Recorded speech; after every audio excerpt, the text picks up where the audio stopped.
नांदेड़ जिले के लोहा तालुका में 12 सितंबर 2024 को लोहा शहर में शिवसेना उबाटा की ओर से शिव संवाद मेले का आयोजन किया गया था। इस मेळावे में प्रमुख उपस्थिति खासदार संजय राउत, लोहा खंडार विधानसभा मतदार संघ के भावी उम्मीदवार एकनाथ दादा पवार, इनके साथ माजी नगर सेवक लोहा पंचशील कांबड़े, माजी सैनिक साहेबराव कांबड़े, सामाजिक कार्यकर्ते माधवराव अनकोड, माजी सरपंच बंडू नागरगोजे, विलास केंद्रे, वांगखाड़ी के संब दिगंबर गुंडे, सरपंच गुंडेवाड़ी, माधव भुते, सरपंच भुत्याचीवाड़ी, सुनील कपाळे, गोड़ेगांव, साहेबराव वसुरे, उपसरपंच हाड़ंदा, हरीश देशमुख वरखर, बबनराव गायकवाड़ बारूड़, रुस्तमराव पवार, माजी सभापति नगरपालिका, मारुति पवार गायकवाड़ बारूड़, नथराम रूपाजी राठौड़, माजी सरपंच देवताला उदाजी राठौड़, दासराव पवार उपसरपंच देवताला तांडा, विठ्ठल पवार रमन्ना तांडा के नाइक, आत्माराज चौहान रमना तांडा के कारभारी, भाऊ साहब कांबड़े माजी सरपंच तट्टा मुक्ति अध्यक्ष, इन्हीं के साथ आजी माजी नगर सेवक सरपंच, साथ ही अनगिनत सामाजिक कार्यकर्ताओं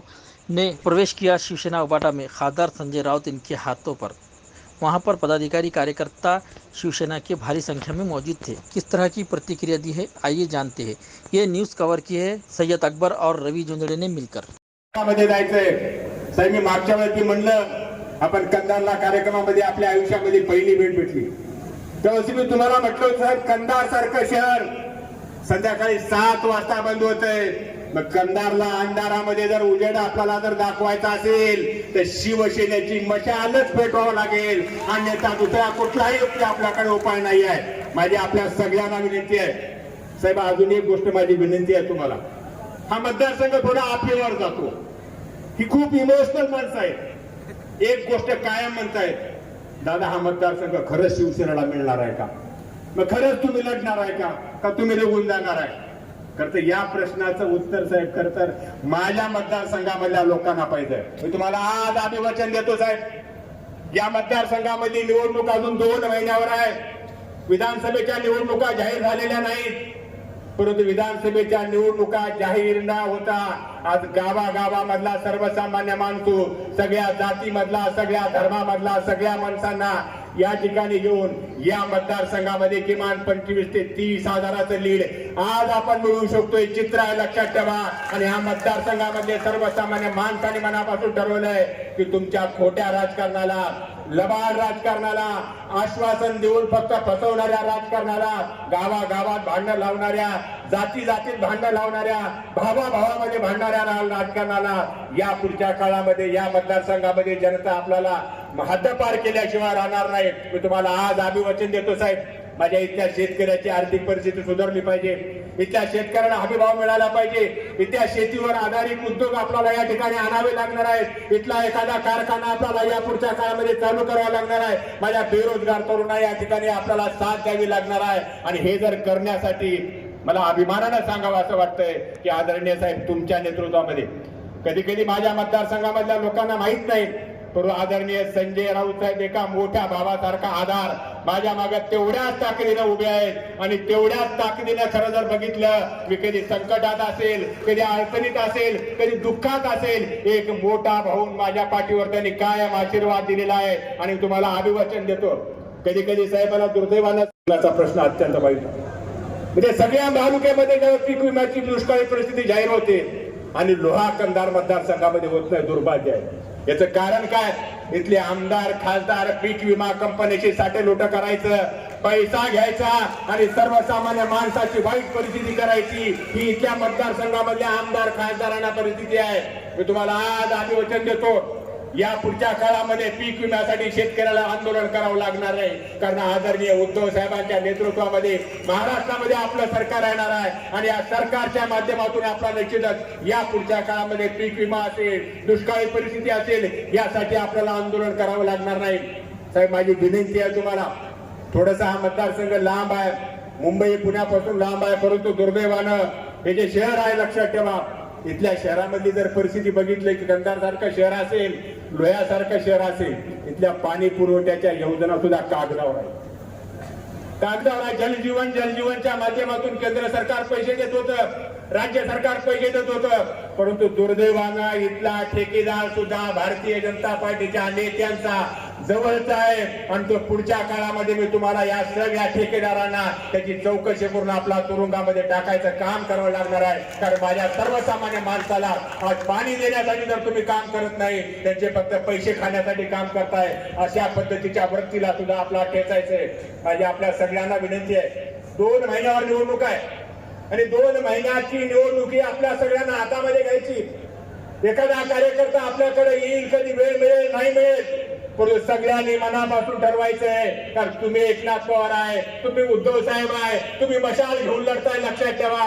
तुम्ही संजय राऊत साहेब आहे.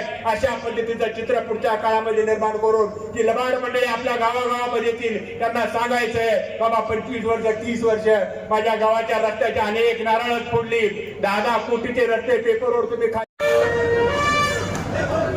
व्यासपीठावरील शिवसेनेचे सर्व प्रमुख पदाधिकारी आणि या सभागृहात मोठ्या संख्येने जमलेले लोहा कंधार विधानसभेचे शिवसैनिक बंधू भगिनी आणि माता, हा शिवसंवाद मेळावा आहे आणि अलीकडच्या काळामध्ये अनेक शिवसंवाद मेळाव्याला मी उपस्थित राहिलो, पण हा लोहा कंधारचा मेळावा अभिमान वाटावा असा.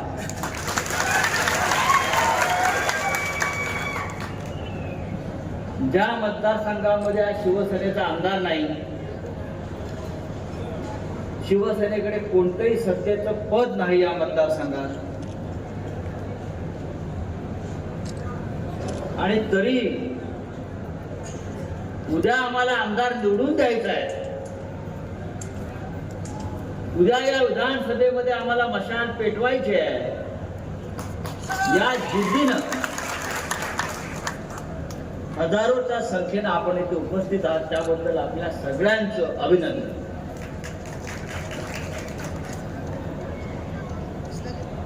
प्रवेश केला लोहा कंधारमध्ये, प्रवेश केल्यापासून ठिकठिकाणी आपल्या शिवसैनिकांच्या, शिवसेना प्रेमींच्या रस्त्यावर झुंडीच्या झुंडी उभ्या आहेत, स्वागत करतायत, घोषणा देतायत, गर्जना करतायत. उद्धव ठाकरे आगे बढ़ो. मला पूर्ण खात्री वाटते नांदेड लोहा कंधारच नाही तर संपूर्ण मराठवाड्यामध्ये, संपूर्ण मराठवाडा हा भगवा झाल्याशिवाय राहणार नाही आणि मशालीच्या प्रकाशात उजळून निघाल्याशिवाय राहणार नाही, हे होणारच आहे.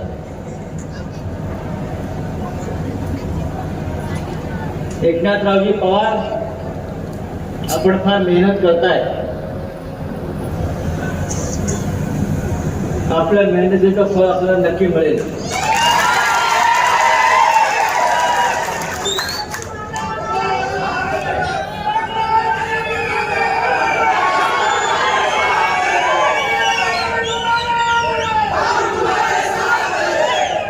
पस्तीस वर्ष मगाशी एकनाथ दादांनी सांगितलं, 35 वर्ष ते भारतीय जनता पक्षात आणि 1 वर्ष शिवसेनेमध्ये.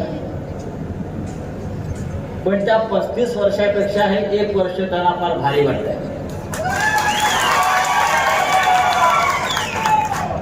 कारण शिवसेनेमध्ये मायेचा ओलावा आहे, कुटुंब आहे, खा खा खा खा नाही. आणि ते जे 35 वर्ष म्हणतायत त्यातली 25 वर्ष आमचे पण गेले भारतीय जनता पक्षाबरोबर. आम्ही पण त्यांच्याबरोबर दिवस काढलेच म्हणायला पाहिजे.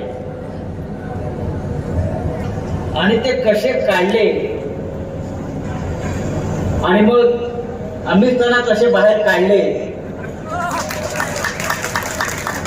या इतिहासामध्ये आता मला पडायचं नाही. पण आम्ही म्हणाले होते, वारंवार सांगतात, शेतकऱ्याचं उत्पन्न डबल करू, डबल इन्कम.